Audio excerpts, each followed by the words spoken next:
好咁啊！我覺得今次咧呢個展覽咧非常之特別嘅，因為咧可能傳統大家對健身嘅概念咧都係佐敦啊或者油麻地一帶嗰啲鐵館啦堪稱，咁就係即係可能你一諗起健身咧就會係或者關於健身都係諗起嗰啲松節油味啊嗰啲麻甩佬嘅背心啊好大力咁樣去推喐啲鐵啊咁咯。咁但係 Ryan 今次呢個展覽咧就可以話係將呢樣嘢咧有一個新嘅展現啊！咁首先即係今次呢個展覽係，我覺得係一個好好嘅環境啦，就係一個好有藝術氣質嘅一個 gallery 嗰度去展覽啦。咁入邊有好多透過即係你睇到有呢啲畫啦，咁係即係 Ryan 畫㗎啦。咁入邊即係除咗我覺得係一幅好靚畫之外咧，入邊亦都有唔同嘅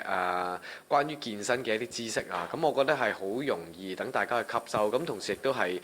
一個藝術品咯。咁同時今日即係喺呢個展覽裏面亦都有好多即係Ryan 除咗係一個健身教練之外，佢亦都係有好多透過佢嘅嗰啲 figures 啊，佢嗰啲設計咧，去展現即係去運動啊。咁我覺得呢個概念係好好。今日有好多佢嘅一啲